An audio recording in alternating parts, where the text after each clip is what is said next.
Hello there, and welcome to the War Factory for today, November the 8th. And, I gotta talk really fast, actually, because this is really crazy. And no, I don't have to talk so fast. It's okay, I'll go nice and slow. It's fine, it's totally fine, it's fine. Now, full disclaimer, doing this hit completely boosted. Just because of the time change, I don't know, for anyone who doesn't live in the world of daylight savings time, I do, and that means that twice a year, my entire schedule gets a 1 hour shift, and it completely messes me up. So, due to having to, you know, not fail an op for the team, I am rolling with a full boost. I tried kind of actually delaying it, which is why this is coming out as late as it is, because my theory was, if I just hold out long enough, eventually I'm not going to have to worry about the boost, and then I'll be able to do my video normally, and everything will be fine, and everybody will live happily ever after. Unfortunately, then I realized, wow, it's going to be like bedtime before that happens, so I didn't do that. And that's the War Factory. I just won. Hooray! Nah. Do that and you'll win too. So, now that I've gotten this all out, last time I did a feast in the East, and it was only a 4-minute video. Someone said, you know, it's just not enough, and it's too fast, and I kind of agreed with them. So what I've done here is I've gone out of my way. I've gone through and done some quick edits so that hopefully I can, you know, go through this at a slower pace for people who can't do the smoky Zooka. I know a lot of people last video were like, hey, it's great to see something other than smoky Zooka, and on that base, it was truly fantastic. It was great, and it worked fantastically. But it did all of those things because there weren't a fart load of grapplers. Unfortunately, this time the Feast in the East is just filled with grapplers and rocket launchers. It's just not even cool. So I kind of defaulted down to the easy way of going through with a couple of changes to my normal path, which, you know, you guys already saw. I went more in, I guess, a straight up line instead of over to the side and then along the side of the map. That actually ends up saving you energy based on smokes and everything, so the path is really a little bit better, but I gotta work on that landing because some weird things happened. So I'm gonna start with these two smokes here. And these two smokes are very important because they're going to protect your troops on landing.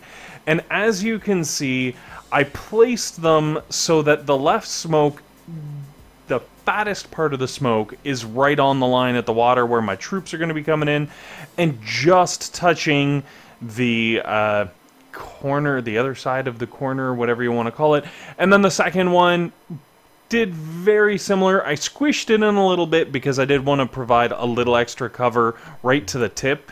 I didn't want the tip poking out and being exposed, so I figured, you know, cover the tip a little bit, hide it, no one will see it, everything will be fine. And then ultimately my original plan was to make a nice easy triangle and have all my troops go in there, but I had two random boats off on the right there just be like, nah, we don't even care.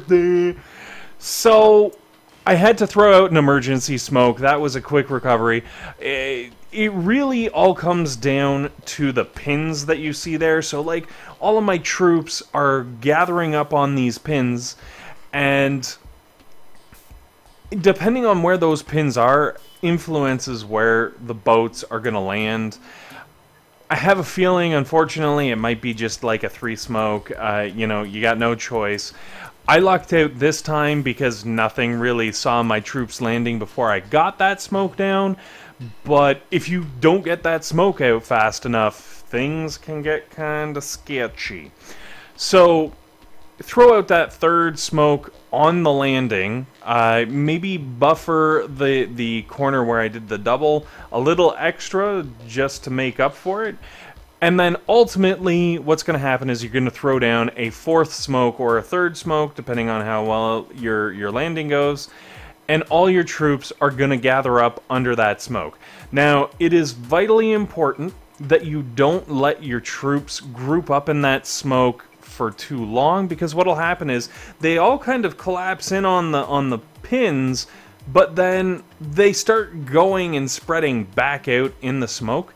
So what you want is you want them to kind of collapse in, and you want to get that next flare timed. You want to throw it up to the top so that before they start spreading back out, they have to start walking, because once they start walking, they're going to stop spreading, and it's going to mean that things are a little tighter and a little easier for them to go through.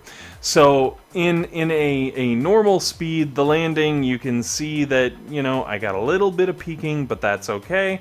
And then everybody gathers up, and then right away I chuck the flare, right up, and then my troops start walking. Now, you got to be careful with this type of map, because there's 2 or possibly 3 different lanes that your Zookas are going to walk through, and you want to smoke them all, because you can't be guaranteed on which lane your Zookas are going to take. So, as you can see with those smokes, I'm throwing them with lots of overlap. The reason I'm doing them with a whole bunch of overlap is because that way the path that is fully smoked is nice and thick. You want your shaft of your smoke path to be nice and thick, because otherwise the ladies will start poking out the sides, and if they start poking out the sides, they're gonna start getting dead, right? It's pretty straightforward. Now, if you're really good and really skilled at smoking, what you can do is place your pins and your flares in such a manner that you know exactly which path your ladies are going to go down, and that lets you spread your smokes out a little bit, because you don't need that extra buffer, and ultimately makes you a better player, because you need less energy to do the same sort of thing, and blah blah blah. You get the hint. Anyways, I'm not going to get into that. What I am going to get into is, obviously, you can see here, all my Zookas have regathered up in the almost finishing position, and I have thrown a flare right up into the top corner, immediately followed by 2 smokes at the exact same time. And it's truly key to have those 2 smokes go out at the exact same time, because what's going to happen is before they make it up to the flare, you want to flare back down onto the HQ. And the reason you want to do that is because it'll stop your Zookas from walking off into the corner where there's really not enough smoke to protect them, and they're going to ooze out into the flamethrowers, and things are going to get horrible. What it's going to do is they're going to stop in their path, turn, and point right at the HQ, and that's where you want them. Because wrapped all around those boom cannons, they're relatively safe. Yes, a boom cannon is going to kill a Zooka or 2, but that's the price that you've got to pay. It's really not a great price either, because the boom cannons can take out, what, 4, maybe 5 Zookas in 10 seconds, and you have 100 other Zookas, assuming you're a max player, that can just pelt away. And like that, you know, that battle of attrition, I'll take that almost every time, depending on the size of the HQ, I guess, anyways. So, pretty straightforward. We've gotten into the right position, we've got flared onto the HQ, everything is looking good, and then comes the most fun part, everybody's favorite part, shocks! So as you can see here, I've slowed it right down. 3 shocks. That is all this base needs. 3 shocks keeps your Zookas 99% protected.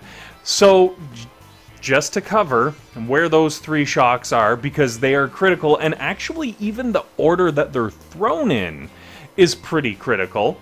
The first shock was down on the machine guns, the shock blaster, and the closest mortar to our Zookas. So you can see I pretty much threw it onto the building damage statue, and that hits all 5 of those defenses, and actually I think I got a grappler there too, just for good measure. And that locks up the whole bottom side. Now, it's very important that you get machine guns and flamethrowers that are close to your troops first, because they don't experience the firing delay like, say, a rocket launcher does. So, if you do not get the machine guns and flamethrowers shocked, they're gonna turn right away and go, haha, Zooka smorgasbord!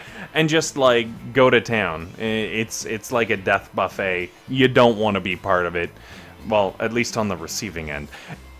So, that being said, obviously, the second shock right onto the mortar and 2 flamethrowers. Super important to lock those up before the smoke goes away.